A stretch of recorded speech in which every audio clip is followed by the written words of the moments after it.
And welcome, everybody.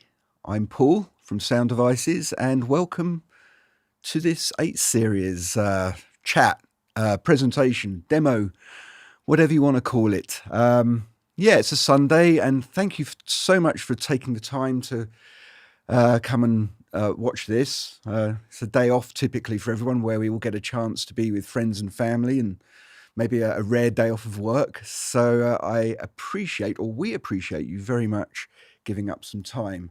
And I'm happy to give up time to talk about the whole 8 series ecosystem. And really, this is not so much a training video or a presentation. It's more of a two-way thing. So we want to hear a lot of your questions, and I'll do my very best to answer them. So yeah, I mean, we've got a great setup here, all the gear. We've got an 888 here, a Scorpio, and a 8333. These 833 even. These are the 3 models that make up the 8 series. But the 8 series, they're way more than just mixer recorders. They really are the heart of a whole ecosystem. And this ecosystem pretty much provides the production sound mixer with almost everything they need in one system, and it all comes from Sound Devices. So yeah, it's mixing, it's recording, it's integrated wireless, it's control, it's the whole package, and it really provides capabilities beyond anything else that's out there on the market today. So I want to sort of basically be able to talk to you, give you a few tips and tricks that some of you may not have discovered about your 8 series, because I'm sure there's quite a few 8 series users watching this now, and I'm sure there's probably people who don't use the 8 series yet. Perhaps they've used you've used our 7 series recorders, which were developed years and years ago, and also our 6 series. The 633, the 688, the 664. So I imagine there might be quite a few of you too. And there may be even people who don't own any Sound Devices products, and that's fine. So I'm going to try and cover whatever's needed by you. So you can ask the questions and we'll do our best to answer them. And it doesn't matter what level of question it is. It can be sort of basic level and it could be advanced, and we'll see how we go. But yeah, I imagine that a lot of you who, some of you are familiar with the 7 series, some of you are familiar with the 6 series. So one question we've been getting quite a bit is, why should I upgrade? Why should I bother? My 7 series seems to be working for me. My 6 series also works great for me. And they're fantastic machines. They do a great job and very reliably and solidly, and they've been around for a long time. So, there may not be a reason, but I can give you 1,001 reasons why the 8 series really takes it up a massive level in terms of offering you tools and features that can really help simplify your life and actually help you be a better production sound mixer and provide your clients with an even higher quality of sound and perhaps even more money-making opportunities for you. So, maybe I should start off with a few, just go through some of the reasons why an 8 series is so superior to a 7 series or 6 series recorder.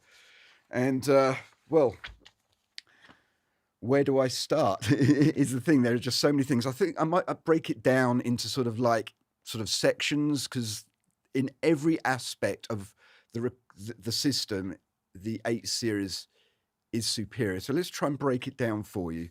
And please feel free to ask questions as we go. And if they come in, my colleagues here will help me, will tell me, hey, Paul, stop there. So we've got a great question. So, yeah, number one, the 8 series is a totally different hardware and software system compared to the 6 Series and 7 Series. Actually, the 6 Series and 7 Series were pretty similar in terms of common hardware and software, but the 8 Series totally redesigned everything from the ground up to be more efficient and powerful. It's an FPGA architecture, and the OS, the operating system, is totally different. So everything was rewritten from the ground up to be more efficient. And this allows us to provide a vast range of extra features and added functionality. Like for instance, we have a plugin architecture for the 8 Series, and it's this hardware and software which has enabled us to really sort of add significantly bigger features that we wouldn't have been able to do with the 6 Series and 7 Series because we were sort of more tied to the hardware. But this FPGA architecture we have in the 8 Series allows us to do far more. Think of FPGA as programmable hardware, actually. But, just some examples of that in terms of the plugin architecture. We were able to expand the number of channels and processing for the 8 Series. So like the 833 has benefited from a +4 channel plugin, and all these plugins are available from our website, by the way. We were able to bring out a really advanced low latency noise suppression plugin. Actually, two of these plugins, one based on the Cedar and one our own noise suppression algorithm, Noise Assist. And those two plugins, which are again available from our website, have really added key features for the production sound mixer to allow them to get around problems on set, which they previously it had been a real challenge. And these are, for instance, fast turnaround productions where there's no time for post, right? Because typically you'd handle noise removal and all those types of things in post, but some productions don't allow it. You have to try and clean up the dialogue in real time. And noise suppression, Noise Assist and Cedar, they work really well for that. So they're available as plugins in 2, 4, or 8 channel versions. So the other thing about the 8 Series is we designed it from the ground up really to be much more customizable by the end user, because we've known all along that every single production sound mixer has different ways they like to work. They like different tools available on a switch or a button or right there, and some other tools buried. They like different controllers. They like different ways to interact with their mixer recorder. And what's right for one person is not the same for another production sound mixer. So I want to go into this in a bit more detail as we go through, but these devices can be configured to your liking in so many ways. I mean, there's so many different controllers. We'll talk about that soon as well. Okay, let's start off with, in what ways are the 8 Series better, for want of a better word, than the 6 Series or the 7 Series? Both of which were mechanically very solid, robust bits of kit, beautifully designed. But I have to say, when you get one of these 8 Series in your hands, the finesse and our mechanical engineering department has really lifted their game with this. The little touches from like the foldable media hatch on the side panel here, it's like a double jointed hatch, behind which are the 2 SD cards. There's just little touches like that, the way the batteries slot on and slot off on the rear panel. Beautiful touches. But I think one of the most significant mechanical improvements that will benefit everyday work for you is the fact that the RF shielding on these is vastly superior to the 788 and the 633. Now, we all know that all digital equipment emits radiation, essentially, and that can interfere. That radio frequency can interfere with any wireless in the very near vicinity. And if you're working in a bag, you want to try and keep those spurious emissions out of your IFB transmitters and in your wireless receivers. So the every component is coated and specifically contained within RF shielding. The chassis is all fully double RF shielded, and that really reduces the amount of emission coming from this. And I have to say, we just don't hear about problems relating to emissions with the 8 series, whereas we used to hear a bit more on the 7 series and the 8 series side.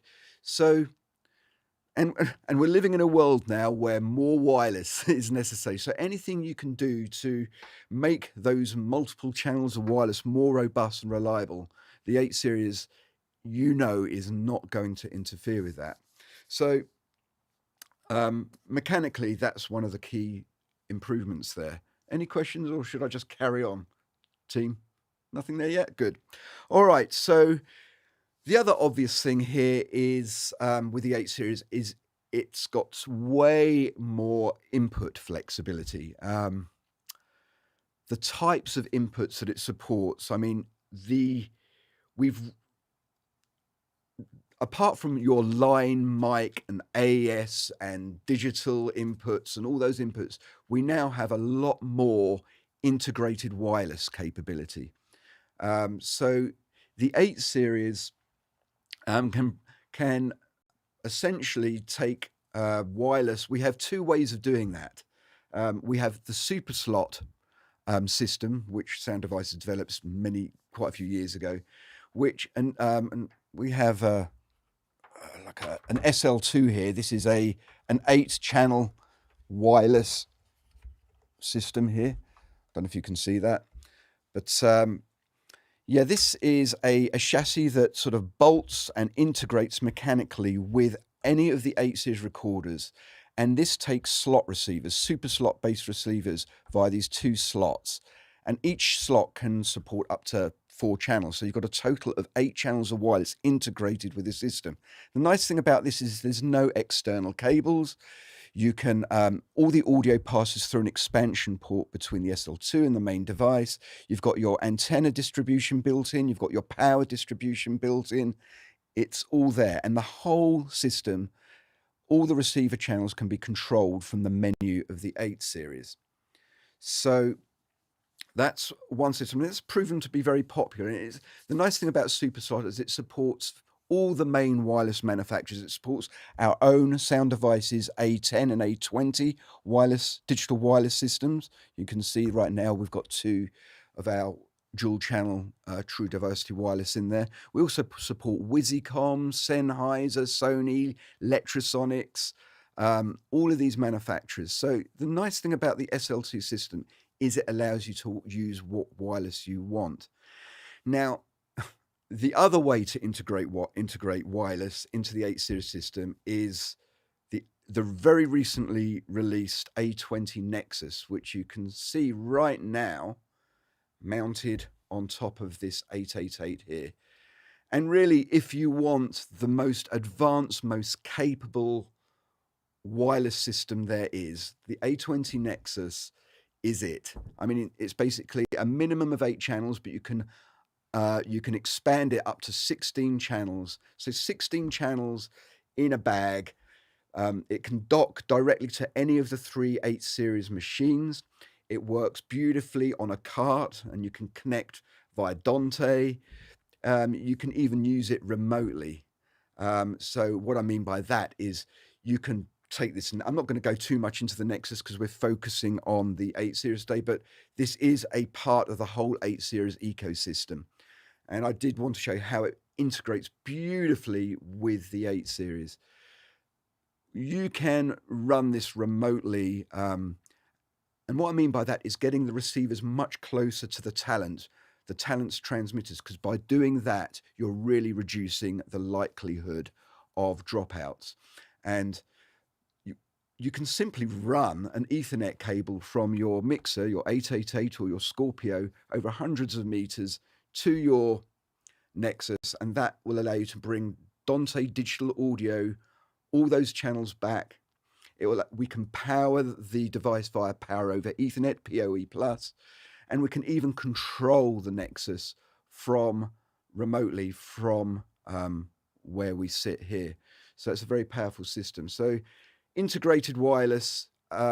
Yes, with the 6 series, the 688, we had the SL6, which supported up to 6 channels. But if you're looking to really up your game and get more channels beautifully integrated, the 8 series and a Nexus or the SL2 is the way to go.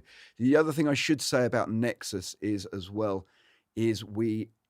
with that we have full control over the transmitters wirelessly from the actual Nexus. So you can be sitting at your 8 series here with your Nexus and control everything. So yeah, we have all these wireless input sources. We have our mic inputs and line inputs. Something I do want to say about the mic inputs, the mic preamps. Oh, we've got a question coming in. Good. Yep, we have one question, and Yeah. that would be how many channels come in via expansion port and the mixer itself? Right, so the expansion port on top of the 888, 833 or Scorpio brings in all 16 channels of audio. So yep, no restrictions there. And you can use those in conjunction with all the existing inputs on your 8 series itself. So if we talk about the Scorpio, you have 16 mic preamps, you have 32 channels of Dante, you have 8 channels of AES, you have 2 channels of USB audio, you have on top of the 16 channels of mic line input, you've got a further 6 line input returns via the return input. I think if you tot up the entire number of inputs available to you on the Scorpio, it's over 100. Even on the 888, you're looking at 16 channels of Dante. You've got 8 mic preamps. You've got 8 mic preamps. Let's see what else is in here. If you just focus on the front panel here, I can show you some of the channel sources here. So with an 8 series, you can very quickly see the sources available. And right now, it's not showing everything here, but this is the 888. So on the Scorpio, we have more channels. But for the 888, we've got 8 mic line inputs. We've got 16 inputs from Nexus. If we had an SL2 super slot chassis mounted to this, and it's either the Nexus chassis or the SL2, then we'd see 8 channels of SL2 there. We've got Dante, and in there you can select up to 32 channels for the Scorpio and 16 for the 888. The 833 does not support Dante. The 888 and Scorpio do, though. And then we've got built-in AES here. On the 888, we have 2 channels here. On the Scorpio, we have 4. But we do have an additional accessory. Actually, on the SL2 here, I'll just turn this around just in case you see it. There's a couple of ports here which allow you to bring in more AES inputs just here. But we also have an additional accessory which you can purchase, which connects via that expansion port on the top called the XL AES, and that will give you another 8 channels of AES digital audio. And then going back to this channel screen here, you can see 2 channels of USB, which is really great. If you're hooking up to a computer, you can use this as a USB audio interface. And this is great for bringing in, for podcasting, for bringing in remote contributors over the internet, all sorts of things like that. And you can do mix minor setup. So this is actually a really good system for podcasting as well. And then you can see our returns here. We have 4 returns on the 888, 4 on the 833, and 6 on the Scorpio. So yeah, a diverse range of inputs. Now I just want to quickly talk about the mic preamp because, Sound Devices has always made fantastic quality mic preamps. The 788, great preamps. 6 series, great preamps. But we've really somehow exceeded even the capability of those mic preamps. And what I mean by that is we've added about 10 dBs of dynamic range compared to the 788T.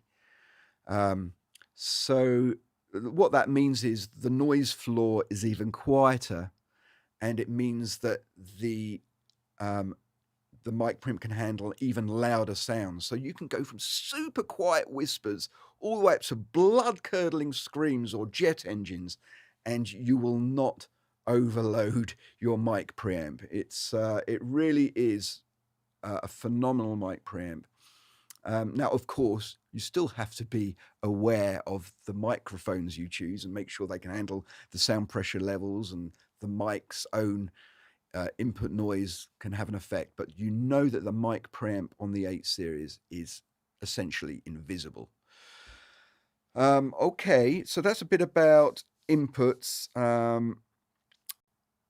Just going back to wireless, another thing above the 6 and 7 series is we support via our SL2 and our Nexus. Actually, we have the ability to control smart antennas. So we're compatible with the Wisicom LFA, and what that means is you can set up the filtering on the LFA remotely. You can set up the gain of that antenna remotely. So you can really position all of this stuff much closer to action, the receiver and the antennas, and have full control from where you're sitting. Okay, so we've spoken a bit about the inputs. Oh, one other thing. Those returns that I've spoken to you about here, these are unbalanced returns. You know, the A1, A2, B1, B2, they come in on either on a 3.5mm connector or a TA3 or Heroes. They're unbalanced, but don't let that put you off from using them with relatively short cable lengths, because they are very high quality. They're using really high quality analog to digital converters, and their noise is really low. So if you're using them as line inputs unbalanced, provided the cable run is fairly short so you don't get any extraneous interference on the cables, you will get a very good quality sound. So think on the Scorpio, that's an extra 6 analog inputs at your disposal on top of the 16 that are already there, and an extra 4 with your 888 and an extra 2 with your 833. Okay, any other questions right now? Or should I keep talking? Yep, we have one. Oh, good. You haven't really touched on Dante yet, but Okay. we have a question. Is there a preferred Dante sync source setting in Dante controller when using a Scorpio, Nexus, and A10 rack? Okay. There isn't. Because they are all they're all using like the Brooklyn technology, which are all capable of producing a very high accuracy clock, low jitter clock, and any of them can be used. I prefer to make my mixer, the 8 series itself, the preferred master. But let's get into this a little bit more, because I've actually set this up for anyone who's not familiar with Dante. Let's just take a closer look. So as I've already mentioned, the 8 series supports Dante. Well, the 888 and the Scorpio do. The 833 doesn't. On the Scorpio, you have 32 channels in and out of Dante. And what Dante is, it's audio over IP, internet protocol, essentially. And the advantage of it is you can get a large number of channels bidirectionally just down one Ethernet cable with exceedingly low latency. And there's an application that comes with it called Dante Controller that allows you to see all of these Dante devices on a network. It doesn't require any network expertise at all. You simply just plug your Ethernet port on the rear of your 8 series into your local area network. The Dante is beautifully designed to auto-discover every device. And it populates, as I'm going to show you in a minute, this really a great matrix called Dante Controller, where you can route any source to any destination. And to achieve the same thing traditionally with like XLR cables, digitally or analog, is so much more complex. In fact, it would be virtually impossible to achieve. So Dante is really becoming an essential tool for modern day production sound and any form of audio. If you haven't used it, you really need to look into it and find out more about it. But you should know that all Sound Devices products now support that. So let's take a closer look. So right now I've got my 888 and I've hooked up to my computer here, and I'm just going to, all you simply do is you connect an Ethernet cable on the back of your Scorpio or 888 and you take it into a network switch on your network, or right now I've just got it plugged more or less directly into my Mac sitting here. And then you open up this application called Dante Controller, which I've opened up here, and you can see it sitting here. You've got that on screen? Oh, good. And basically, it will auto-populate. So let me just collapse it down so you can see what it looks like fully collapsed. What you'll see is when you open up Dante Controller, it will auto-discover the devices on the network, and all the devices will appear on this top row here or a column here. The columns are all your receiving nodes, and the row at the top here identifies your transmitting devices. And you can expand each device. So right now I've got my 888 here, SD888, which I can expand, and you can see because it's a 16-channel Dante transmitting device, it's got 16 channels here. And my MacBook is also set up to be a Dante device. You can do that using a bit of software from the manufacturers of Dante. It's a company called Audinate. Go to their website, audinate.com, and they have a bit of software called Dante Virtual Sound Card, DVS, which allows your computer to turn into a Dante device. And essentially, it's like a sound card for your computer. So that will appear in your audio MIDI manager as a sound card. So you can then select that as a source for any DAW or application, Reaper, Logic, Pro Tools, or whatever you use. So here's my MacBook here, and you can set that up to be a 4, 8, 16 channel Dante device, anything you like. And here's I'll expand open the receivers. So right now you can see I've got my channel, my 888 here, and I've routed my 16 channels, and I've used these little check boxes here in the matrix to route these channels to my MacBook input, my Dante Virtual Sound Card inputs, okay? And now I can simply go to my audio MIDI manager here, and I can see my Dante Virtual Sound Card here is a sound card. This would be pretty similar on a Windows computer as well, but obviously they have a different way of selecting your audio device. But you can see Dante Virtual Sound Card appears as a sound source. Once I've selected that as a sound source, I can then go to any application I like, and I've just happened to have Reaper here, which is a pretty cool DAW, and I've come into Reaper, and I've made sure that I've selected in my audio device setting here the Dante Virtual Sound Card as my input device, and then I can then select any of those inputs, those Dante inputs here, 16, and that's what I've done here. Okay, so it's as easy as that. A very flexible system. Now let's just go back to our Dante controller for a second and look at some of the other things. Someone was asking about clock status and what should you use as a clock.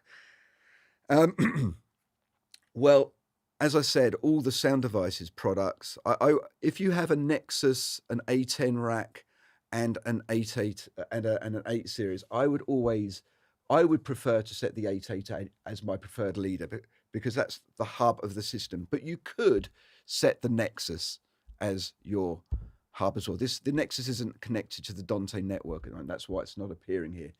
You can't use your Mac as a preferred leader because only devices with actually the Dante hardware, boards, and capabilities can act as a preferred leader.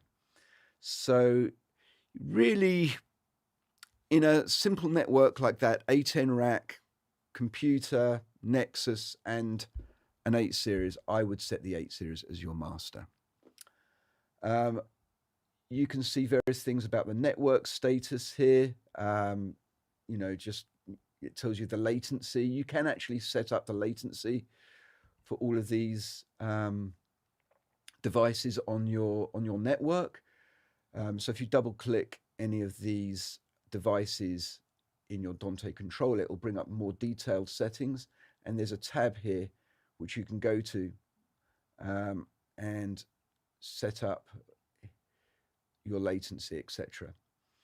And here you can see the various latency options. Now, on a simple network, I would recommend you can go, if it's just an 8 series and a Nexus and an A10 rack, you could probably pretty much go to the lowest latency second of 20.25 of a millisecond, which is super low.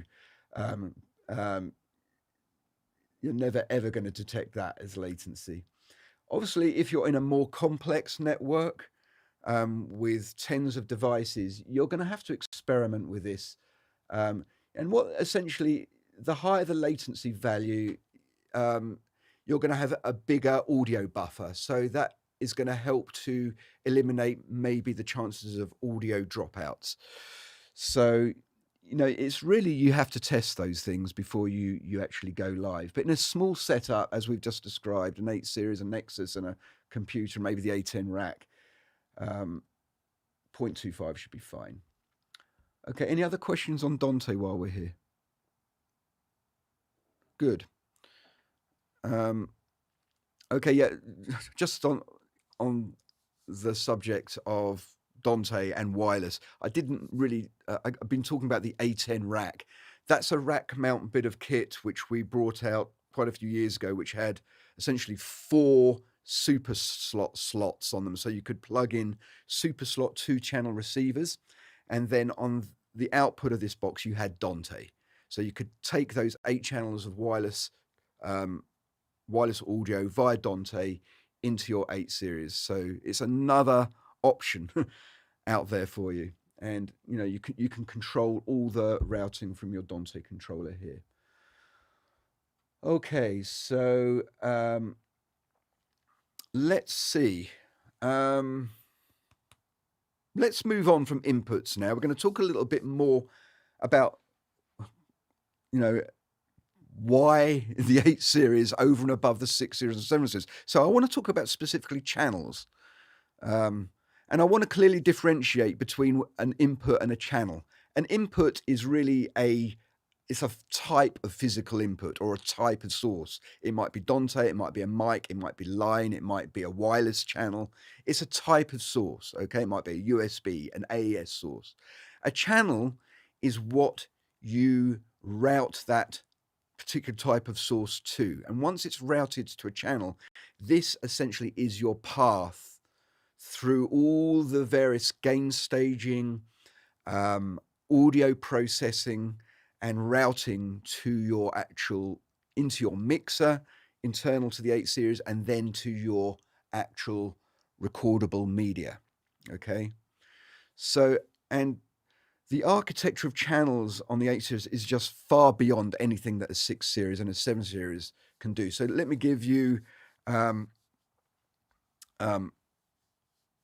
well, let's discuss the most obvious thing. On the Scorpio, you have 32 of these channels, right? I think the 7 series maxed out to 12 or 10. Can't remember, actually. I should go refresh my memory on that. But if you're really doing sort of complex productions with high channel counts like reality shows and episodic, oftentimes we're seeing the need for more and more channels, 16 and above. So it's to have a system that can offer you those channels. Great. So Scorpio has 32 of those channels. The 888 has 16, and the 833, the baby of the family, this one here, has 8.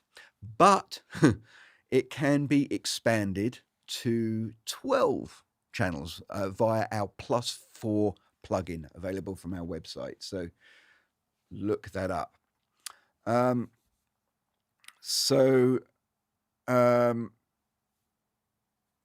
One of the key things about channels is that you have a digital patch bay on the front of 8 series. So each channel can select any type of input, and you don't have to have input XLR1 going to channel 1. You don't have to have XLR input 2 going to channel 2. You can have XLR input 7 going to channel 1. I could have Dante input 17 going to channel 2. I could have USB audio interface from my computer going to channel 3. I can put them anywhere I like. And the big advantage of that is you don't actually need to ever unplug things so that they're going to the right channels, or replug things to go to the right channels. You can just route it all from your front panel. Now, you couldn't do this with the 6 series or the 7 series for that matter. So that's a big advantage, especially if you're in a bag and you just can't get into that bag. So the other big thing about this system is you can take the same source, let's say mic input 3 coming in on XLR 3, for instance, and I can route that to more than one channel. In fact, I could route it if I wanted to all 16 channels. I'm not sure why I would, but the point I'm making here is you could route an input to more than one channel, and maybe you can adjust the trim gain for each of those channels differently. So if you're concerned maybe about overloading, you're unsure about the level of that signal coming in, maybe it's going to be a very unpredictable source, you could bring in that mic to input, say, channel 1, set the gain low so it can handle much louder signals, and you could set it much higher on another input to cater to lower level signals. So you can have different trim gains for the same source on multiple channels. The other big advantage is audio processing, and each channel supports a really diverse range of audio processing that the 6 series and 7 series don't. So what I mean by that is you've got access to, on each channel, 3-band EQ, compression, limiters, input delay, noise assist, noise suppression, CEDA as well. These are optional plugins.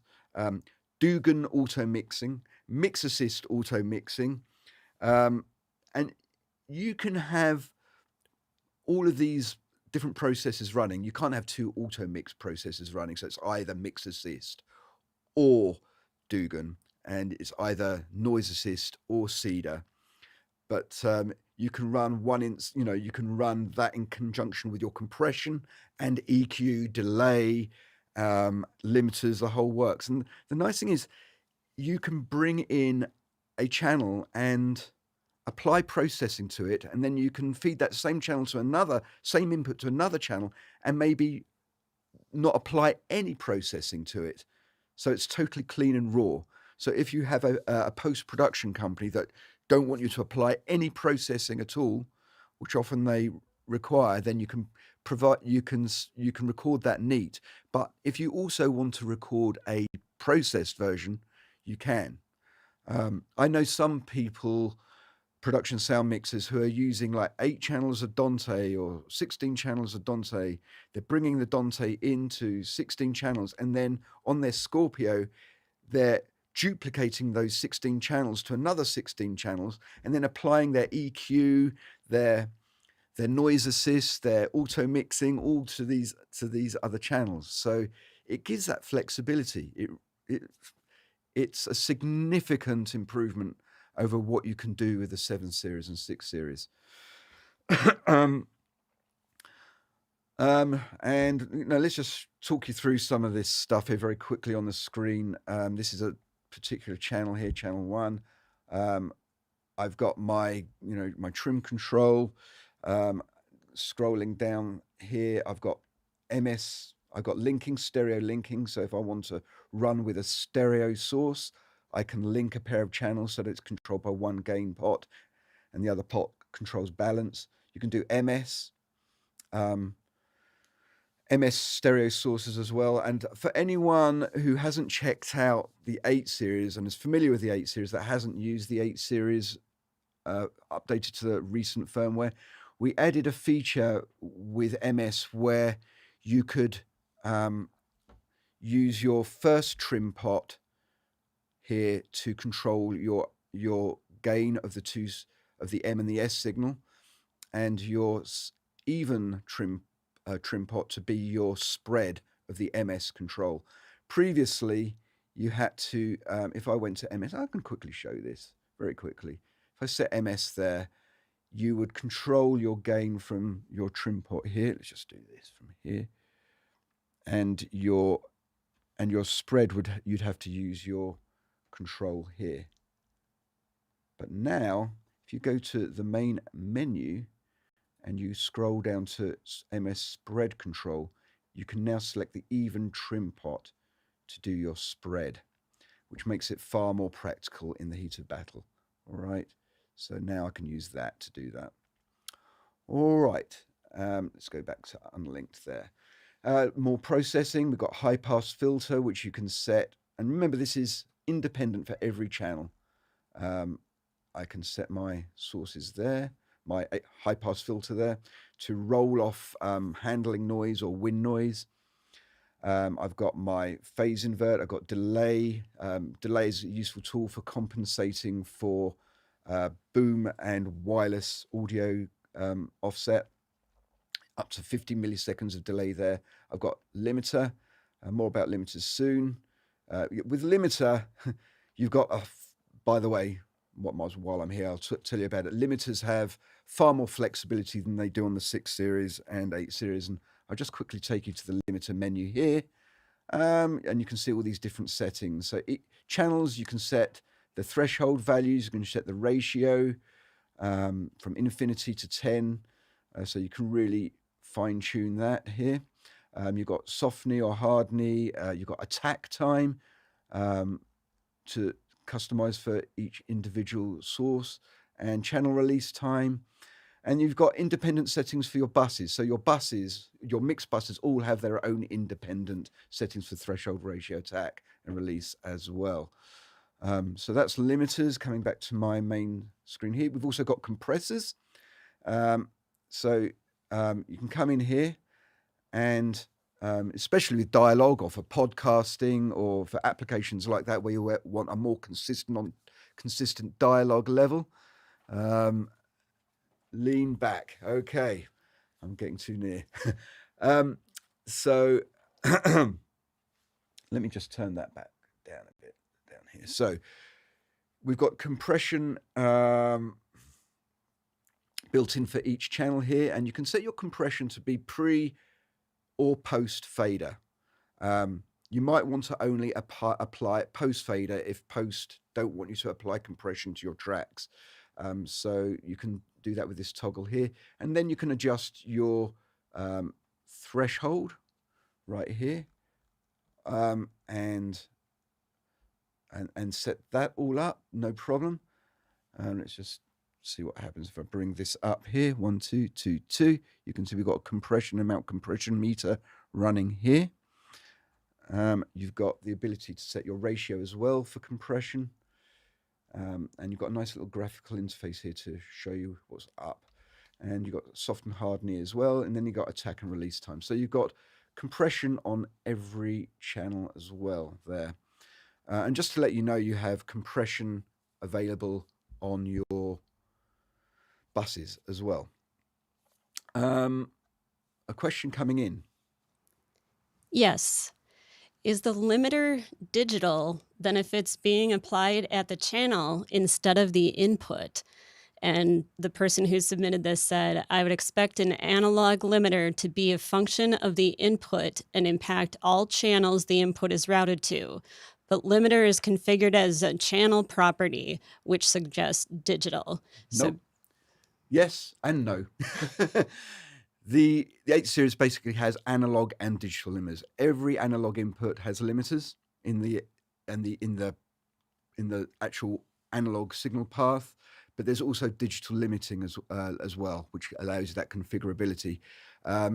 So yeah, you get the benefits of both worlds. When your limiters are on, you're preventing clipping before it hits the analog to digital converters. So understood, absolutely. Okay, so any other questions? And one more question from a little while back. Okay, Could you talk more about auto mix and the difference between different algorithms? sure. So yeah, the 8 series supports these two algorithms, Dugan auto mixing and our own custom designed algorithm Mix Assist. And actually, these were available on the 6 series too, and they're now part of the 8 series as well. And really, one's not better than the other. You choose based on the particular application and setup. So Dugan is an algorithm which is hugely respected in the industry, and it's pretty much generally regarded as I don't want to say best sounding, but let's just say the smoothest auto mixer out there. So it's what that means is that the transition between open and closed mics is much smoother, and it's using like this gain sharing system, which so that the overall gain through the system is the same. And when it's got this like fixed amount of gain which it shares amongst all the sources, and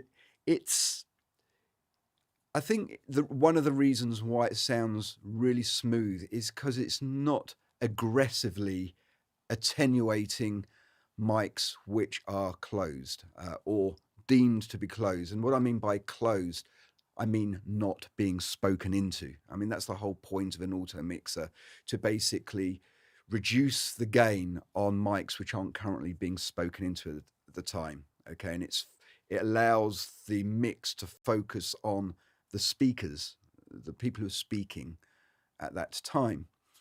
And it's not really replacing mixing, it's just doing the job of attenuating unused signals. So Dugan handles that really smoothly. Now,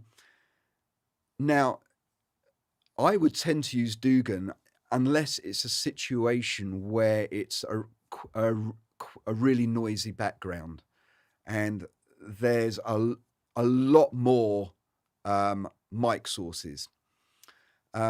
And that's where Mix Assist really comes into its own. Yes, it is more aggressive, but that's good in a situation where there's a lot of mic sources and a lot of background noise, because it can, and it still does this pretty smoothly, but it can attenuate the signal a lot more in real time on unused mics. And so that might be perceived as less smooth. So, they are the key differences in which one you'd use. Both of these auto mixers, by the way, and I don't know if many people know this, but here's a little tip. You can run these auto mixers, Dugan or Mix Assist, as either a stereo auto mixer, so 2-channel stereo auto mixer. So if you typically run with a stereo mix, it works with that. But you can also run them as 2 independent mono mixes. So if typically you're only delivering a mono mix, which a lot of production sound mixers still do, and that's all that's required, you can actually create 2 separate auto mixes, and it's very simple to do. You simply pan the group of channels that you want to go into one auto mix fully left, and the other channels that you want to go into a separate independent auto mix, you pan them fully right. And that's the way to do that. Does that answer the question, or have we got any more questions coming in on auto mix? Good. I could go into more on auto mix now, but I'm going to back off. There's some really good papers on our website which discuss how the algorithms work. Getting deeper into the engine that's behind them. It's quite interesting read, so it's worth reading. But while I am here, I'll go quickly. And right now, if you look at the front panel of my 8 series here, I've got 4 channels coming in on 1 through 4. This is being fed by Nexus right now. I can turn my auto mix on, and let's turn my Dugan on. And when you do that, number one, you can see which channels I want to be selected for my auto mixer. And when you come back to the main display, you can see these little purple metering bars. Actually, I'll just make these a bit bigger so you can see. Show you the amount of each channel and how much it's open compared to the others, right? So you can see that channel 3 right now is more open than the others. I can bring that down if necessary. I can bring it up. And these meters around the actual trim pots here on the 8 series are basically duplications of those meters, but in beautiful sort of ring LED format.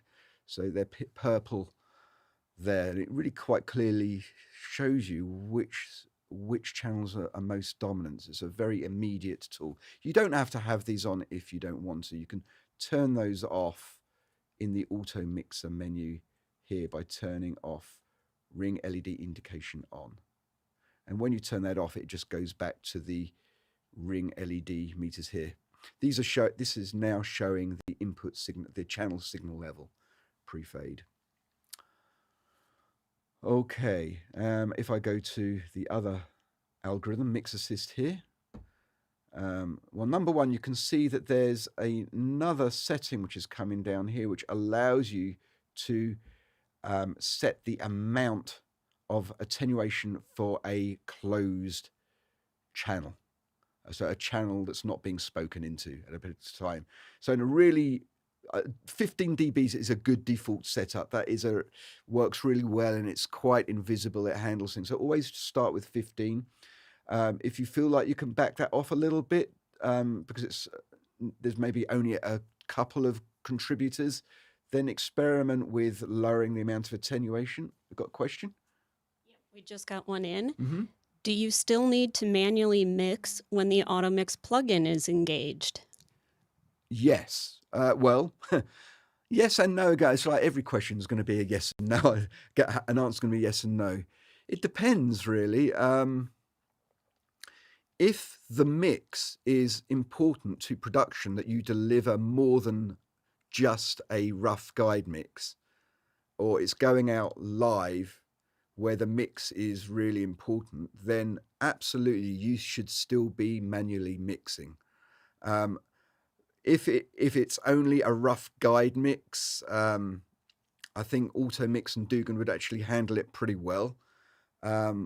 Personally, I would always attempt to do a mix. Now, the reason for that is what these mixers, auto mixers, are doing, Dugan and Mix Assist, they're not really balancing your signal to get the best balance between each of your contributors.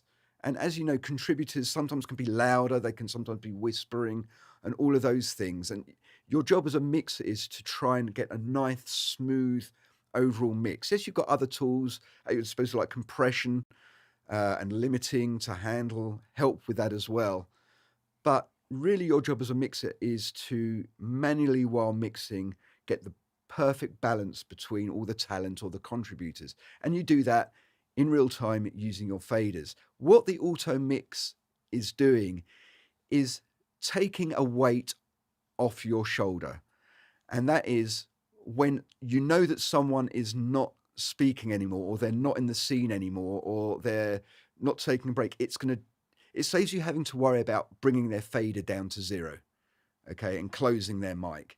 It's really that housekeeping that auto mix is helping. It's automatically closing the mic when it's not in use and opening it again when the speaker starts talking. But it's your balance. It's not going to set the balance for you. All right. Hope that explains it. Yeah, when we first brought out these tools in our products, the auto mix and the features, a lot of people going, "Oh, we're going to be out of a job." No, you still are production sound mixers. Absolutely. This is just another tool to help with housekeeping in multi-mic scenarios. Any other questions there? Okay, so let's move on from auto mix. Enough on that, because I've got so many things to cover with it. Oh, there's one other thing I really want to talk with you about before we leave channels, and that is this. I guess I'm giving you a lot of tips and tricks along the way, so some of you may not have realized that these features are there, because some of you never update your firmware, and we're constantly adding improvements and bug fixes, new features, optimizations, all the time. This is a very much an evolutionary product for now and into the future. And so there's, some of you may not be aware of these features that we released over the last year. So I always really highly recommend updating to the latest firmware. 99% of the time, it's going to be more stable than anything before it. We've had like one instance, I think, where we've released something that was broken, but within a day we fixed it. But, really, you should be updating to the latest firmware. It's going to have all the latest features, and it's going to be it's going to just be more solid overall. So anyway, this feature here, which I want to show, is called channel copy, and you can select it at the bottom of each channel screen. It's this little icon here. You press that, and the nice thing about this is that if you set up one channel and you want to duplicate a lot of those settings to other channels rather than having to set up each channel from scratch, which can take some time sometimes, especially when you've got so many parameters, gain control, processing, routing. So you can come here and go, okay, I've got sort of the starting point for all my channels here. I want to select these particular parameters that I want to copy to. Let's say I wanted to copy the EQ. Actually, we should talk about EQ in a minute. Compression, a high pass filter, maybe the pan settings, maybe routing, sources, names, delays, ARM, all these things. I can then select which items I want to copy and then select which channels I want those to go to. And then I just hit I'm not going to do this now because I've got a nice setup. Then just hit the copy button, and within a split second, all of those channels are going to have the same settings. And then you can go into those channel menus and just fine tune them a little bit. So, yeah, really, really neat feature there. I've got like a few of my favorite EQ, 3-band EQ curves stored in a few of the upper channels, like channels 14, 15, and 16, which I like to use as like a bit of a library because I use them regularly, and I sort of like then copy them to channels. So you can do that too. Let's quickly show you EQ while we're here. Don't want to spend too much time. So here's gone into a channel's EQ setting. Just come in here. I can then bypass, this is 3-band, and then I can use these to set the frequency. I can then select my band here. So there's my mid band. I can set that. I can set the Q. All of this is here. So, and why would you use these? Well, sometimes, let's see what we've got here. Don't want to do that. Why would you use EQ on a production sound mixer? Well, I think oftentimes when a lapel mic is on an actor and it's under clothing, sometimes it can take a little bit the high frequency edge off it. So if you just want to give that a little boost, you can, just to help it cut through in the mix fine. And remember, you have the option with your EQ to either go pre-fade or post-fade. So if you don't want to affect the ISOs, the raw channels, just set it to post. All right. Let's move on a little bit here into any other questions coming in here right now? No? Or yes? One question. Okay. If you're supplying two separate mixes, one from the main output and one from the auxiliary out, where do you adjust the second mix from? Great question. And that's sort of like getting into this next subject. It's very timely, actually, because I want to talk about buses. And this is another area where the 8 series sort of blows the whole 7 series and 6 series out the water. I mean, they feel like very primitive. The 8 series is more like a fully fledged digital console, you know, like a Yamaha or an Allen Heath or a Digico, those types of consoles where you have a lot more capability with making separate mixes. And for instance, the Scorpio has 12 internal mix buses. So that's your main left-right mix bus. And then you've got these 10 other buses, which you can create alternate mixes for, which is really important for production sound mixers who are especially needing to provide all these different monitor feeds to different crew members via IFB. So yeah, so the Scorpio has like 12 of these buses, the 888 has 10, and the 833 has 6. Now, with buses, yeah, we can essentially, we have like this bus sends on fader mode for each bus. And anyone who has used a digital live mixing console will know that what bus sends on faders means. It's typically you hit a button which says bus sends on faders, and all the motorized faders, they sort of move to bus sends for each channel to that bus. So the faders become the sends for each of your however many channels to that bus. And it just makes it very easy to do an alternate mix. And then when you come out of bus sends and faders, it drops back to your main mix. We have exactly the same capability on 8 series for up to 10 buses in addition to your main mix. And it can all be done from your front panel interface here. Absolutely. I can quickly show you how to do that, but it's much easier to do that when you start utilizing the controller infrastructure that we have as part of the whole 8 series ecosystem. Very quickly, I'm going to show you how to do this from your front panel, but I personally would never use it from the front panel here.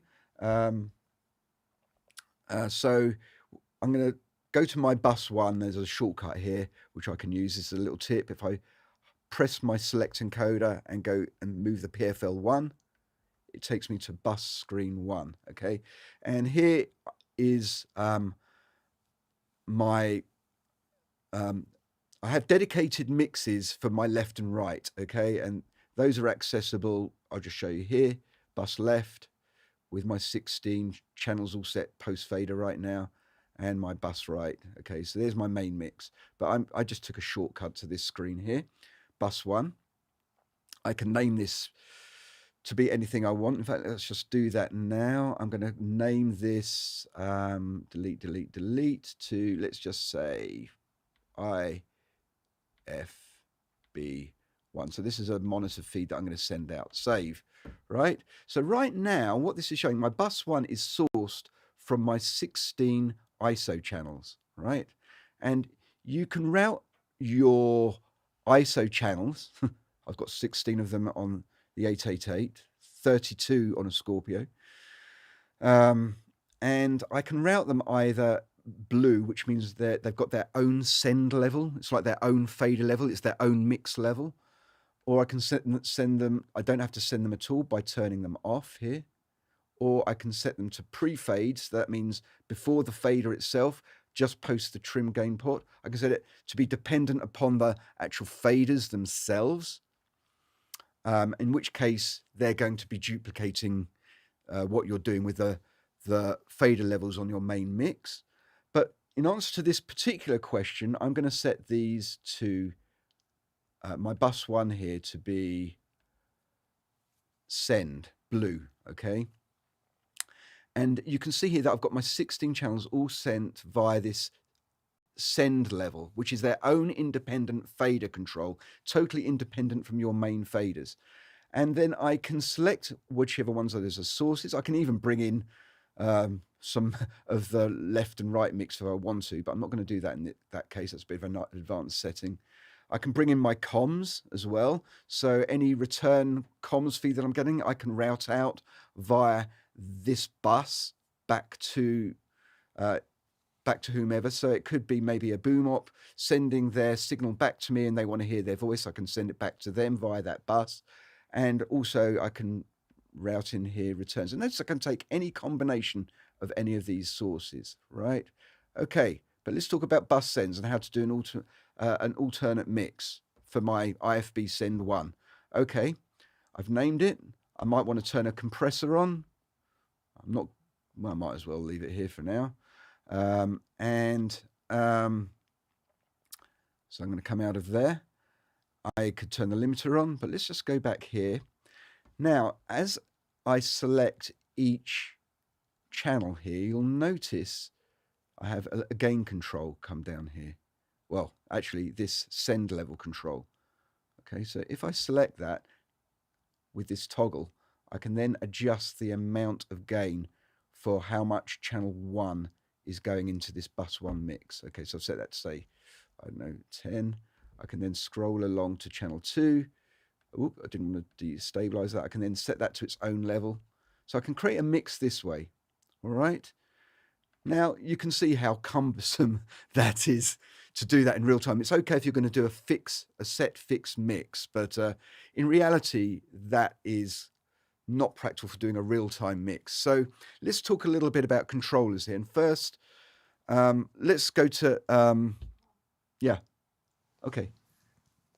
Question coming in. Yep. Could you explain the COM slate routing options on the 8 series? Right now? Or do you want me to carry on with buses? Carry on with buses, Okay, and then I'll come back to that. Yeah, I'll definitely come back to COM slates without a doubt. So let's just quickly go to the CL16 here.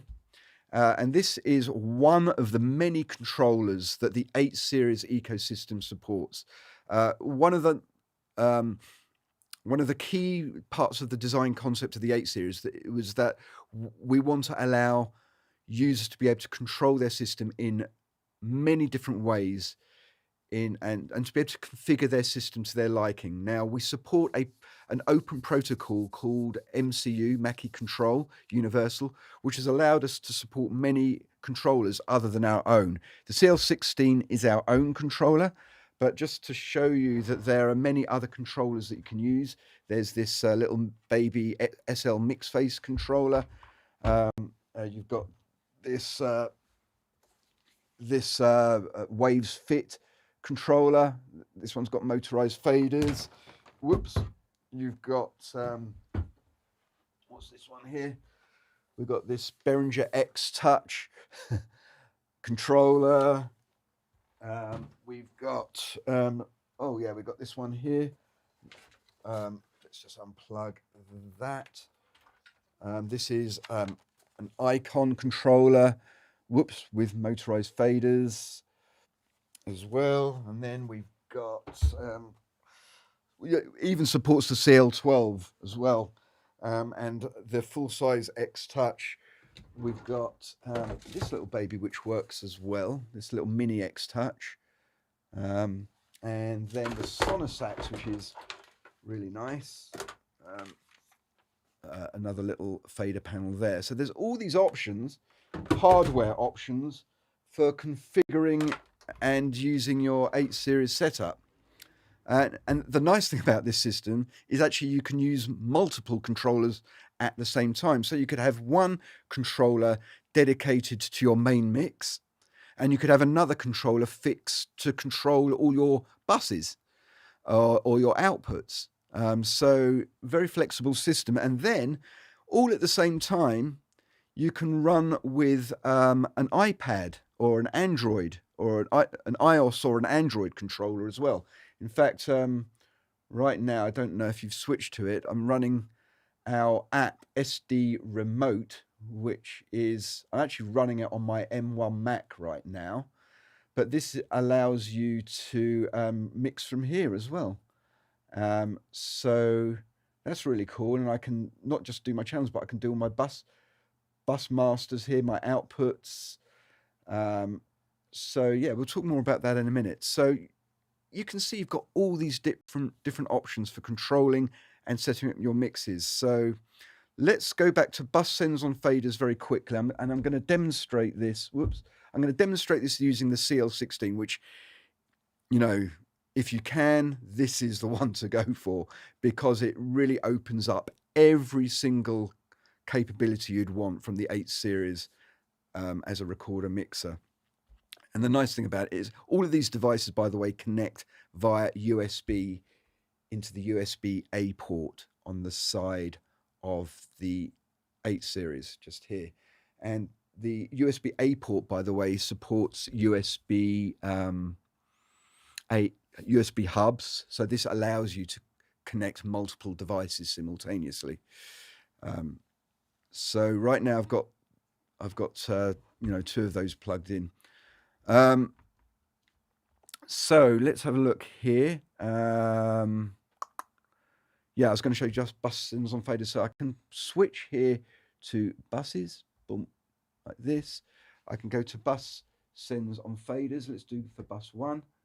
Right, I don't know if you can see this on the display, but it's showing that now my middle row encoders are adjusting my mix here for my IFB1. So I've got dedicated knobs for that.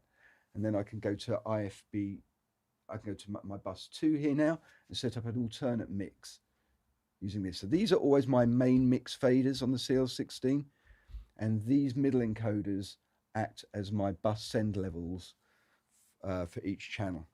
So that's a quick overview there. I have actually already done a deep dive video into the CL16, which is on our website. So if you really want to get into the full capability of the CL16, take a look at that. Okay, is it time for comms and slate right now? Okay.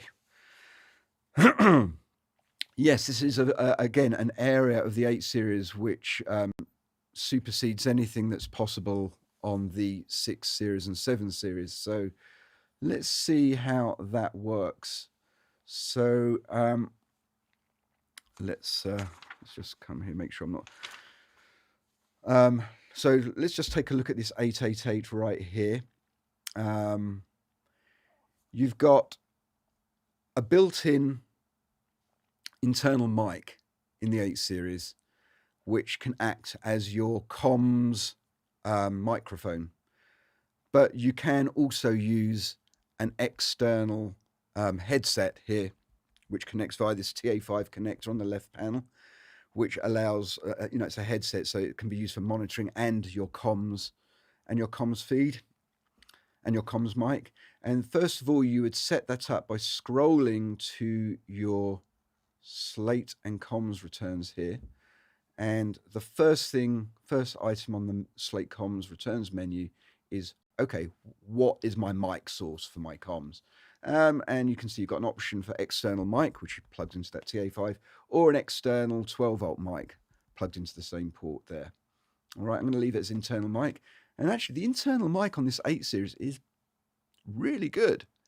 You can then apply, you can then set up the amount of gain you want on that mic. Fine. And then basically you've got 3 different comms channels available to you, and you can set these up independently to talk to 3 different destinations, multiple destinations. So we've got, the first one is actually called slate routing. And the reason we call it slate is because it's more generally for slating and general announcements to the crew on a set. So we tend to call that slate rather than private comms. It's more general announcements. So you can see by default, it's routed. If I come into my slate routing menu here, by default, it's routed to everything, to all my tracks, my recording tracks, my outputs, my buses, and my headphones.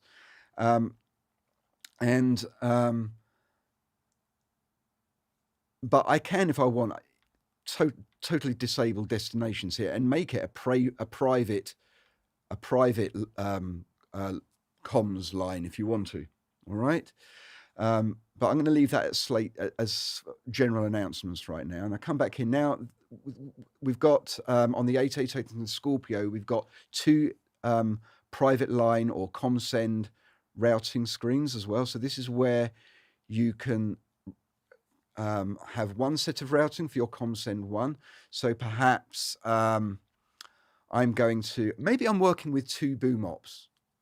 Or maybe I've got one boom op and I want to talk to the producer, right? So maybe the producer is on bus one, but I can send this to multiple destinations, outputs and buses here. I can also send that signal, my microphone signal, to my own headphones, which is good because it's a confidence thing to know that you can hear your own voice in your headphones. So that's here. Notice that I've got these two other settings down here, which allows me to set, as I'm listening to the program, when I activate a comm send, I might want the program level, the actual mix, to just drop in my headphones while I'm talking. I can do that from here. I can do it from my headphones. I can also drop the actual bus program signal as well. Okay, so I've got one of those independent for each of the COM1 and COMSend2. So how do we activate the actual comms from here? Well, we can either do it from our dedicated switch here, toggle switch. If I then do that, you can see now it's sending the Slate signal, and you can see that in the corner right here. It says Slate. But if I do press the select encoder and mic, it's now doing ComSend1. If I then do the headphone encoder and Slate mic, it's now doing ComSend2. So I can very quickly switch between these different communication lines that way.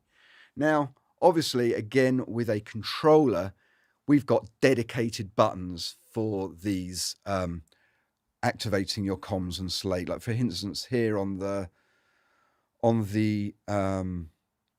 CL60, we've got a dedicated send here for the com. I can do com2. I can even do both. I can do both at the same time. Whoops, not now, but later if I configured it that way. So you can also, with any of the other controllers that we've been talking about, like the SL mix face, the icon, the Behringer, you can set up and map individual buttons to those functions as well.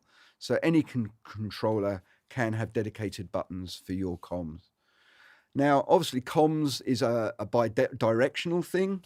You want to be able to talk to a destination, but you want to be able to hear them back. So you do have the ability here to, let's just see, bring this back, just turn that off. I'm on my stereo mix here. I do have the ability to monitor my returns. Let's see if I do, how do I do that? Oh yeah, I think it's, let's see. No. Let's come out of here, LL stereo. I believe it's this one. Yeah, ComSend2, that's ComSend and ComReturn. Oh, let me show you another way for now. I think I've configured this up to be different. So if we go to our outputs menu here, and if you want to say be listening to your mix, but also be able to hear your boom op or whoever is talking to you via a com line, you can come to your headphone presets and custom set up a preset. So I've got many custom presets here that I can configure.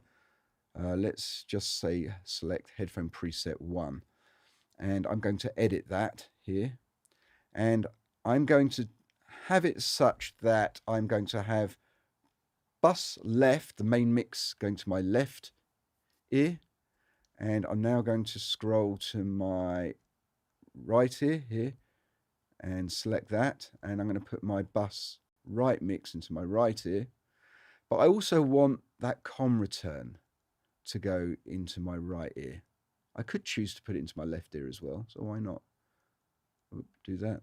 So now whenever my boom guy talks to me, I'll be able to hear their voice in my headphones as well as the mix, which is great. I can then come out of here and let's give this a name. I can name these presets, so I could call it just like, I could just call it, I don't know, mix plus comms, something like that. Mix plus com, all right? So now I can, from the main screen, easily pull that up. And there it is, there's my mix plus com. So that might be my default mix, or maybe it won't. I can easily make it, though, a favorite by scrolling to my presets again, and then scrolling to mix plus com and hitting favorites. And now, whenever I hit favorite, it's going to call up that preset. Okay, so hit favorite, and there it goes. As you can see, the headphone monitoring is extremely flexible, and enables you to pretty much do what you want there. Okay, so that's comms. I believe that's covered it. I guess we should just take a look at buses here. No, does that answer the question? Hope so. Any other questions before I move on? No, good. Right, so while we're here and we're talking about controllers, I want to talk a little bit more about SD Remote, which is a really powerful app for Android and iOS, as I mentioned before. This is way ahead of the app we had for the 788T, which is the CL Wi-Fi, and also Wingman, which was used on 6 series. Now, number one, the 8 series has Bluetooth actually built in. You don't need to plug in any device or a dongle into the USB port to get that Bluetooth communication. It's all integrated. And you've got this antenna on the side of the 8 series here, which you just plug in, which gives you sort of the range you need. And SD Remote communicates like over Bluetooth on both iOS and Android devices. But if you're an Android user, you can also connect via USB as well. So again, you just plug it into the USB-A port via this via a hub or directly. So you could have, in fact, this is what I'm doing right now with this setup. I've got a CL16, I've got an SL mix face, and I've got SD Remote all controlling my 888 right now, and SD Remote running on my Mac M1 here. So I've got all these tools running simultaneously, and they'll remain in sync. So let's talk a little bit about SD Remote back on my Mac here. And we've added quite a lot of functionality to this recently, but very quickly from the start, you've got all these different metering views. You've got 8-channel view, you've got 9 through 16 there. I've got 1 through 16. If it's a Scorpio, it'd have 1 through 16 and 17 through 32, because it's got 32 channels. Then you've got a bus tab, where now I'm looking at all my bus main faders here. And I can mute an arm here. I've got my output gain controls here. I've got my take list. So this is actually managing the recordings. Every time I hit record, I'll get a new take in the list, and I can edit all the metadata and create sound reports and do all sorts of things from here. I can play back any take from here to listen back to it. All of these features, wonderful. And then I've got sound reports. But let's just go back to my 1 to 16 view here. Just want to show you a bit more detail. At the top here, we've got our little timecode window, which obviously matches the timecode on our 8 series right now. I can enter scene and take information for the next and previous take. If I want to do earlier takes and edit those, I can just do that from my take list here. Just select any take and then edit the metadata. But let's just go back. Now I've got my master mix up here. I've got the time remaining on all my 3 recordable media. Because remember, the 8 series, just in case you didn't know, you can record to 3 media simultaneously, which is better than the 6 series that could only do a SD card and a CF card. With the 8 series, you can do an internal SSD drive or 2 SD cards at the same time. Pretty good. So it shows you the remaining time there, shows you the sample rate, the frame rate, where you're synced to, and battery level of your 8 series. And then here's all the meters and with our fade. So we can mix from here as well, which is really useful. You can do that wirelessly over USB. I've got the channels down here. I've got my arms. And I can lock these arms out if I'm worried about accidentally hitting them by hitting this arm lock key. This prevents me accidentally disarming, which is something you don't really want to do in the heat of battle. If you don't want the mix faders on here, because you know you're not going to be mixing from here, you're going to be doing it from your CL16 or Icon or Sonosax or whatever, then you can actually hide those faders here, and you can hide those channels independently for buses and outputs. So if I come back here, they've gone for my main mix channels, but they're still there for my faders, for my buses, should I say. So that gives that flexibility. I'm just going to turn them back on because I like them. I'm not going to hide them. Okay. All right. So, and then we've got here the name of each channel. And the names basically of each channel are very important. It's important you know where you stand. And these reflect exactly what you see on the actual screen of your 8 series here. And those names are also reflected on my CL16 and other controllers that have a display like the Icon or the Waves Fit or the X-Touch. So it's really useful being able to see these names from everywhere. And by the way, we're not just talking about channel names. You also have the ability to customize all your bus names and your outputs. So you always know what you're adjusting. It's always there. So I can edit those from here as well. So if I want to call this Jesse, spell it with a Y instead. There you go, small y. It's changed it there. It's changed it on my 8 series. It's changed it on my CL16. It's all great. Now, another very important thing here is I can actually access the channel settings for each channel just by clicking on their channel box at the bottom there. And here you've got a whole range of other parameters. This essentially reflects the same sort of stuff as what you found on the channel screen on your 8 series. So here I can adjust trim levels, fader levels, pan. I can mute. I can do all of this stuff from here. I can link channels. I can choose my source. You know, you've got all these different sources to choose from. I won't for now. And then, you know, I can come in here and set my high pass filters, set my delay, phase limits. It's all there, okay? And I can just go between each screen, setting up as necessary. All right, let's come back to my main screen, scrolling along. This is our bus screen. Now, this is fairly new and just gives you far more flexibility. I don't know why we didn't do this earlier, but it took a lot of coding to make this happen. So, but it definitely opens up a lot of flexibility. I mean, all of this control was possible from the 8 series on other controllers, but now having it on your phone or a tablet is really, really cool. So here I can then, at the bottom here, I've got my buses, this is my main buses, bus left and bus right. If you don't want to accidentally disarm them, I typically have arm lock on here because you don't really want to accidentally disarm your main bus.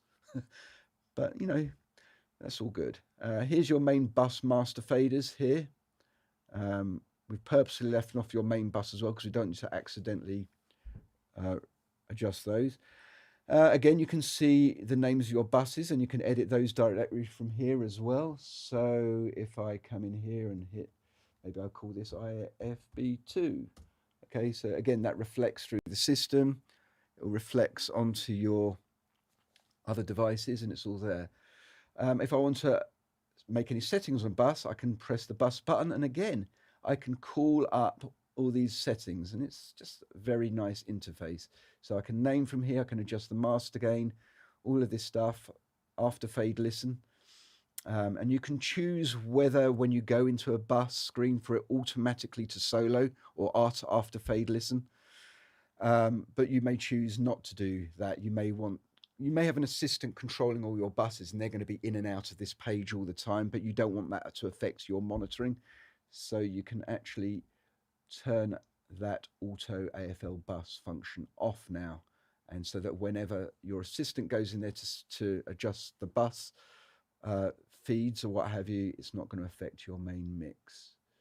So let's come back to bus here. And now you can do all your routing from here as well. And obviously this is just reflects everything we saw on the other page. So you can select all your sources from here. Bus sends, pre-fade or post-fade. All right, so that's your buses. And then finally, we've got outputs, which he added recently as well. This is the ability to very quickly mute outputs if you need to adjust the attenuation of your outputs. You can mute buses as well, by the way, from here very easily. We should talk about, we've got a question coming in. Okay, what's going on? Absolutely. And this is a question that I think a lot of users who may be considering moving from 6 or 7 series to our 8 series would have, or those who've already done it. What is the best way to lay out my project with the file management structure of the 8 series? Okay. Well, there's multiple ways you can do this, and I'm not saying there's one answer to that question, because it depends on the productions you're doing and the way you like to organize your work.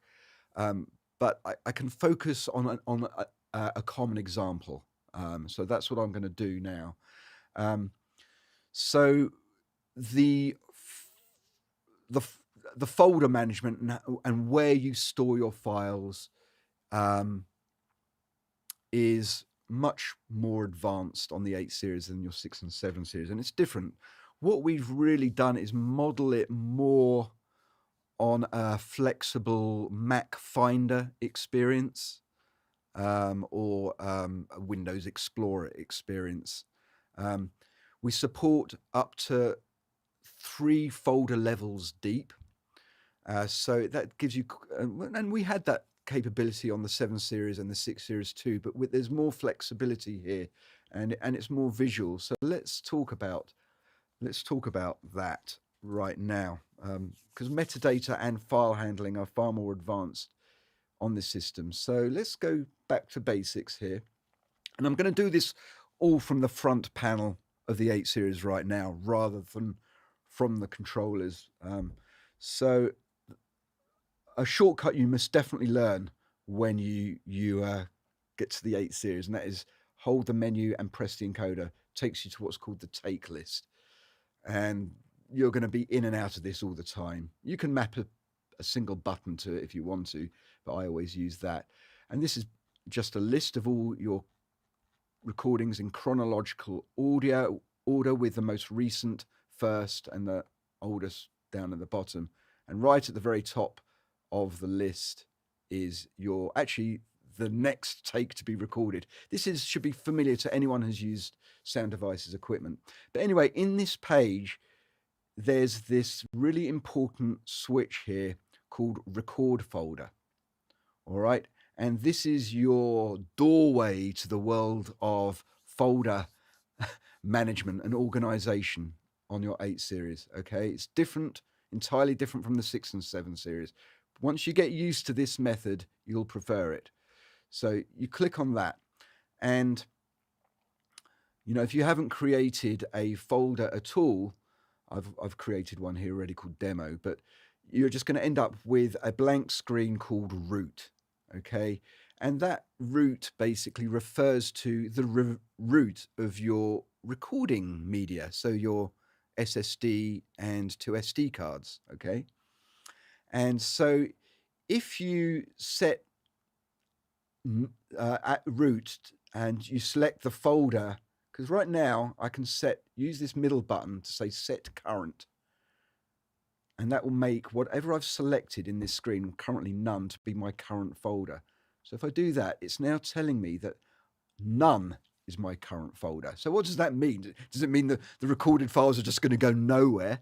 No, it just means that there's no folder it's going to record into. It's actually just going to dump all of your WAV files that you're recording onto the root of your SSD, SD1 and SD2 card.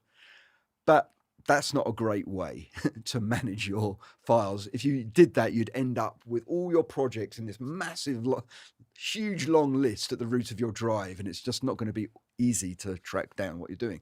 Just in the same way that we organize our work in Mac, on a Windows, you can do that with this system. So let's start from scratch here. I'm going to go, so I'm at root here. Currently, I created a folder already called demo at root, and it shows me the date it was created and the time it was created a few days ago. And I can then choose that to be my current folder. So now everything I record is going to go into this demo folder. All right.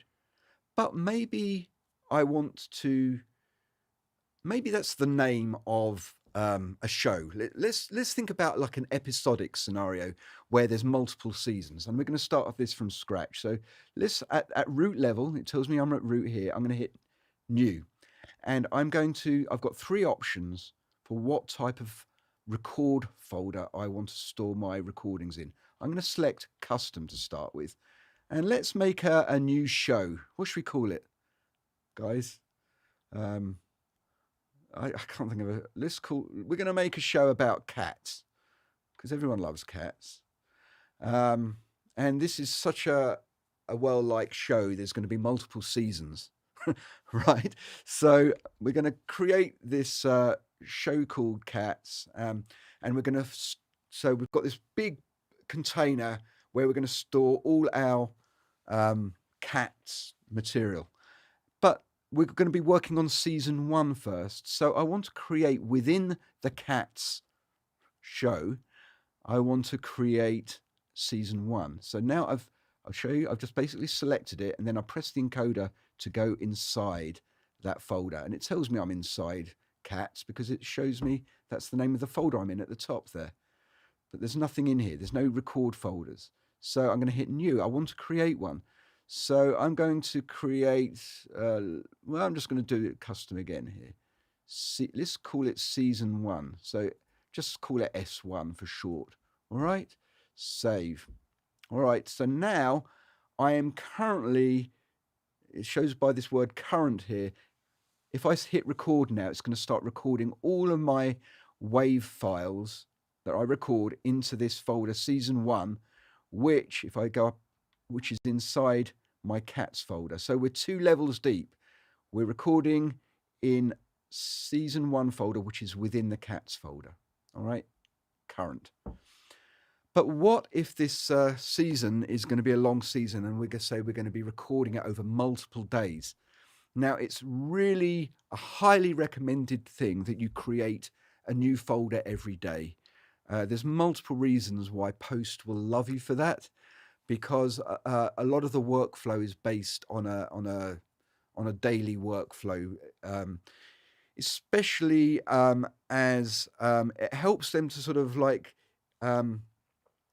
if they're conforming to like time code metadata in post-production, and you've got multiple and you've recorded over multiple days, there's quite a likelihood that your time code stamps will be used more than once. So if you can have a way to differentiate between each day, and that post-production can search on a daily basis, then it makes it easier for them. That's just one reason why a daily folder is good. But you don't have to. Some people, it's not necessary to do that. Remember, this is just one example of the capability. So I'm now going to navigate inside my season 1 folder, and I want to create a folder which is just for the current day. Now, I could do that using custom again, just manually create one and just name it the date. but we have a feature here, and we've had this on our previous recorders as well, called Daily, where the actual recorder itself will automatically create that folder for you at the first recording of the next day.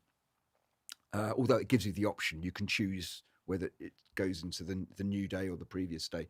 But basically, to cut a long story short, the 8 series, if you select daily folder, will automatically store your folders now in a daily folder.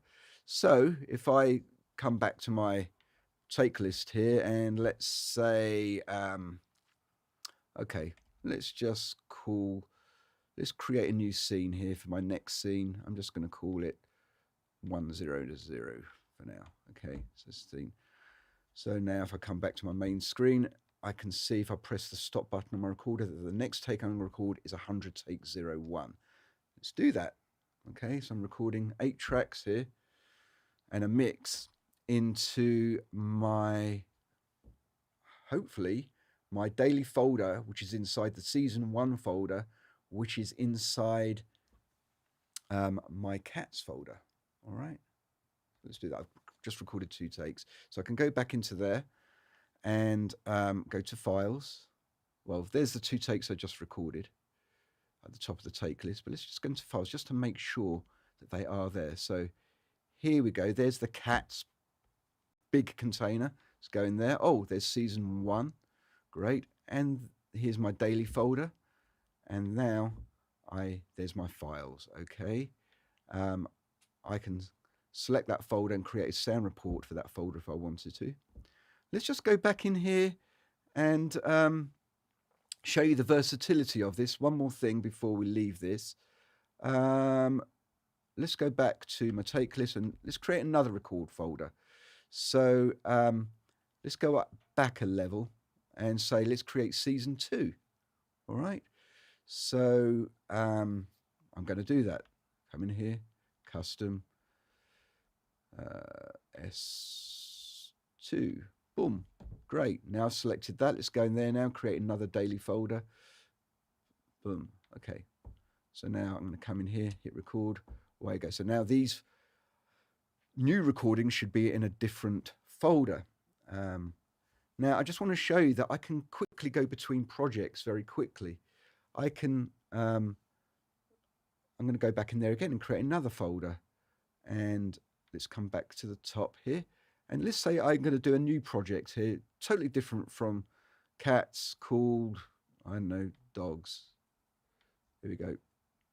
And these 2 projects, I work on both of them, but I need to keep going backwards and forwards on both. Okay. So now I'm working my dogs project, and maybe this is just 1 season. So I'm not going to bother creating another file. I'm just going to record directly in there. So let's record some dog files. Okay, good. All right. And now if I come into my files list here, I'll be able to see that. So remember we went into cats and we recorded a season 2. And then I recorded a file there. Well, there it is. I can then go back and remember then we just created a new project entirely and I recorded 2 files there. There they are. If I want to go back to my cats project now, easy. I just come in here, select cats and then set that as current, or go into that and then go back to season 2 and set that as current. So once you have this folder structure, you can very quickly switch between different projects. Now this is just one example. It can do more things, but that's the versatility of it. Does that answer the question? Oh, carry on. Yep. We have a couple questions that have come in. Okay. One of them is, can I connect multiple smartphones to the app simultaneously? Yes and no. So there is a limitation, a caveat there. You can only have one Bluetooth device connected at once, but you could run a Bluetooth device and a USB device at the same time. And in fact, yeah, so I could have my Mac or a tablet, and it has to be an Android though to connect via SD remote. It has to be an Android tablet if you want to connect via USB. You can't do it with an Android phone or an iOS device. Okay, an iOS device and an Android phone have to connect via Bluetooth. So it has to be an Android tablet. But yes, an Android tablet via USB along with a Bluetooth phone would work. Yes. Okay. Any other questions? Yes. Another question would be, can I rename a record folder? Ha! That is not possible right yet, but it's getting closer and closer to the top of my list of features to be supported. Yep, that's coming. I understand the need for that, but not right now. Not right now. I know the 6 series could do that, but that feature will come. As I said, it's getting closer. Any other questions? This is probably a question from someone outside the United States. Could you change the folder to date, month, year? So, oh, yes. Month, day, year. Yes. So if you go to your system menu, there's a setting called time date, and there you can select the date, the format there for date, month, year. You see that? Does that answer the question? Okay. All right. Let's. If there's no other questions, I've got more. Do people want more tips and tricks? Do you think? Okay. Well, let's just do a few more. I do. Oh, what's going on? Want to mention 32-bit float? Is that the one? The 8. I'm not going to talk about this one now. It's such an in-depth question, but the 8 series does not currently support 32-bit float. We know how to do it because we implemented it on the Mix Pre, which we felt it was better suited to being a system which a much wider audience of different experienced audio people use. The 8 series, I'm not saying the 8 series wouldn't benefit from it, and the hardware is certainly capable, but we do not support 32-bit float on the 8 series at this time. So we're going to move on from that. Any other questions on the board up there? We'll get to that one at the end. Oh, yeah, okay. Let's just talk about some other things. I do want to mention that. Any question? No. That the way we have implemented the record engine on the 8 series is way superior to the 6 series and 7 series. We totally did a rewrite of the way data is written to the internal SSD and the 3 media, and it's enabled us to record 36 tracks of 96K to all 3 media simultaneously, and it's much more forgiving with different media that's available on the market, far more forgiving than the 6 series was and the 7 series. So the 8 series is, I mean, we still have an approved media list, which you can look at if you want to, but generally what we'd recommend is if you want to use a card from a reputable source and a reputable brand like SanDisk or Lexar, whomever, buy the card, run some tests, and in the main, you're going to have really good results. 36 tracks to all 3 media simultaneously at 96K. That's 108 tracks, 96K to 3 media in real time. That's phenomenal. Okay. I want to make sure I'm not forgetting some very important things here. Oh, yeah, a lot. Where are we with time here? Are people getting bored? I mean, I could literally go on all day. 10 minutes, you reckon? All right, so get your questions in quick. If there's specific things you want me to talk about. Let's see. I want to make sure I'm just looking at the right stuff here. Tips and tricks, okay. Yeah. Headphone presets metering. We got, let me just quickly show you headphone metering here, much more flexible. You've got all these metering presets that you can call on. I'll just show you from the main screen to bring up meters. You can just scroll through this list to switch your metering to anything you want. If you want to look at sort of outputs, you can, what have you. Oh, that can go. Sorry about that, everybody. There's meters. You can quickly come in here, select any meter you like. You can choose the peak hold time. You can select whether it's a VU meter or ppm. I like ppm. You can select the release time of your ppm, and then you can choose your range. You can select the meter view, and you've got all these different options for what you want to look at. And then you can choose whether the track names are shown in the meters and whether you want to grey out the meters when they're disarmed. And that's really useful for, just quickly show you this. If you disarm a meter here, you can see it's greyed out. So it makes it more obvious it's not armed. So that's really cool. Yeah, so that's metering. I want to talk quickly about time code and why this is more advanced than the 6 series and 7 series with regards to time code. This device, you only need one cable to do your time code and your sync. There is a big difference between time code and sync. Time code on this is super, super accurate. It's as accurate, if not more accurate, than the 6 series and the 7 series. Not even a frames drift over 24 hours. But the nice thing about this, if you're doing super long takes and you if you're doing like a take which is 8 hours long, there's always the possibility if you're just jammed to time code that it will slowly drift over time with any device. But with this, if you feed time code into it, it's going to actually not just take the time code value, so it's matching other devices on set so they can be synced up, but it's also it's taking out the embedded sync signal from the LTC and basically makes the 8 series run exactly at that count rate, which means there's zero drift at all. One cable to do that. Previously, you'd have to have a word clock cable plugged in and an LTC cable plugged in. Not good, but this does that.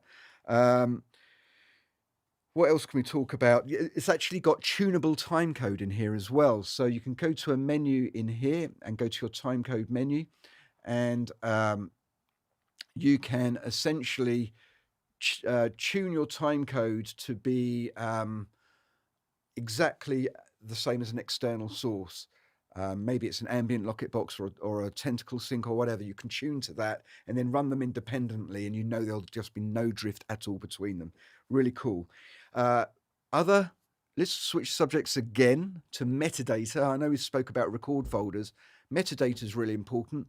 Compared to the 6 series and 7 series, now you've got much longer file names and you've got different options for file name formats. So more flexibility with that. You've got PDF and CSV sound reports now. The PDF reports are done via the SD Remote app. So that's really nice. Let's see what else we got. We didn't really mention anything. We've spoken a lot about Dante, but there is actually more functionality on this Ethernet port, and it's what we call, it's basically uploading in virtually almost real time to the cloud your recorded files. We partnered with a company called Frame.io, who are now owned by Adobe. Adobe bought them because Adobe sees upload to the cloud during actual recording and during the course of on-set production to be a major part of productions now and into the future. So we wanted to be a part of that. So now we can, as soon as you hit the stop recording, files are automatically loaded up into a Frame.io project in the cloud. I've done other videos on this. They're on our website. You should really check it out because this is definitely going to become more and more prevalent in the industry. We are hearing about more productions every month going Frame.io. It's still early days, but we can see growth happening there. So, yep, the 8 series supports Frame.io. And all you need is a connection from your Ethernet port on the back here into an internet connection. You could do it via cellular link or a router, and then you can log into a project in the cloud and start uploading your projects automatically as you record them into the cloud. Perfect. Moving on. Yeah, I think I've covered most things. Any other questions? Yes. Could you touch on the DSR-4? Oh yeah. Okay. So the DSR-4 is by Electrosonics, and currently that is already usable with our super slot based system, the SL2, which we spoke about earlier. So this is a chassis that fits on any of the 8 series, takes 2 receivers. So you'll be able to, now you can actually get 2 DSR-4s, plug them in to give you 8 channels of digital audio. And you've got the powering via the 8 series, and you've got the antenna distribution, so you get all the benefits. Right now, you can't control the DSR-4s from your 8 series. That's coming soon. Okay, so yeah, just watch this space. But you know, there is an alternative 8 channel up to 16 channel system, which is the Nexus, which provides a much more advanced set of features. So any other questions coming in before I go and enjoy the rest of my Sunday? Oh yeah. One thing I do want to say, we've all been living through sort of the last couple of years have been quite difficult, as you know, globally. Obviously we had the pandemic, and that threw a bit of a spanner in the works, is a phrase I like to use. Yeah, that caused a lot of problems, and especially with shortages of product, components, shipping, and all those things. And it has been an absolute challenge for all manufacturers around the world. And there's still a lot of manufacturers who are trying to recover from this. The good news is that Sound Devices have all of this technology, wireless, 8 series, all these devices in stock and ready to ship with our dealers, and we've got all the stuff here. So if you're looking to jump into this now, it's there and available. And I highly recommend this, that if you own Sound Devices gear, or you're thinking of jumping in, that you register your product online as well, because you'll get firmware update notifications and information about sort of presentations like this, which we do regularly. There's all sorts of papers and other stuff you need, but I highly recommend that you keep up to date on your firmware, not just for the new features. And actually, before we leave, let's just talk about a couple of new features which are coming soon. I normally don't like to talk about anything that's coming up, but you know, because you've taken the time out of your Sunday, I do feel like I should share some information just with you guys, but don't tell anyone. All right, so firmware that's coming out soon is going to be very soon is going to be supporting the Electrosonics DSR-4 super slot control. It's already working fairly well, but also another couple of features, and that is due to popular demand, a headphone lock feature. People have been crying out for the ability to lock their headphone volume on their headphone knob here, because pretty much you just want to set and forget it, and you don't want to accidentally, inadvertently change it to something. So that will be supported in the next version of firmware, and I actually like that. So thank you very much for that suggestion. And the other one is mute groups. And we haven't even spoken about the grouping capability of the 8 series. And I'm going to quickly go there now.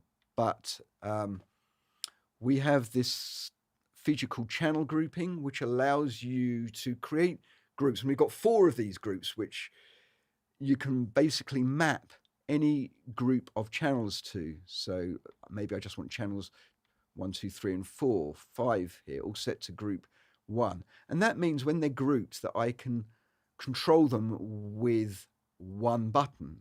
So let's just scroll back to say group 1 here. And I can set them so that just fader 1 will control the whole the fader level of all 5 channels. Okay. If you've got like an ambient mic set up, that's a useful tool for that. You can just adjust the levels that way. I can set it so that both trim and fader are selected, and so that the first trim in the group and the fader in the group will control the whole group. But we've just introduced this new feature, which is mute arm, and this is like mute groups that you find on a console, where you can very easily, rather than pulling all the faders down or manually hitting mute for all of those channels, you can now do it with one button. Bring that whole group of talent down with one button press. That also does the arm feature as well. That could be really useful in reality, or in any production where you've like got groups of talent in different rooms, and the cameras are going through from one room to another. That group you just want to silence very quickly, but you don't want to do that by dragging down their faders or their trim controls, because you want to leave those as set. You don't want to ruin those gains you've set. So to be able to just very quickly mute them, you can use this. So that's another new feature which is coming, and I just also want to point out that I think there's probably one feature that the 6 series has that the 8 series doesn't have right now, and we're working on that, and that will be out relatively soon as well, and that's a daylight mode for your LCD. Not that I don't think we need it, because the LCD is so clear and bright compared to the 6 series, but there will be a daylight mode there. So don't tell anyone about these things. These are top secret, and you should not tell anyone. I can trust you, right? So that's it for now, unless there's any other questions coming. I could go on more, but I won't. Anything else? Good. Well, that was good. We did that in 2 hours. So it all just leaves me to say thank you for joining me and putting up with me whittering on. I hope you got something out of this. Please reach out to us, or if you want to know more, reach out to your dealer or reach out to us if you want to know more. Go online. Our website is full of videos explaining some of these features in detail. And I know you hear this all the time, read the user manual. There's a lot of information in there as well, but go onto our website. There's lots of useful papers explaining how this works, and lots of videos explaining more in depth how it works. But just you can contact us on social media as well, and we'll respond to that. Okay, enjoy the rest of your Sunday if you've got any more time left. Some of you may not, but have a good night and good afternoon. Bye-bye. Thank you.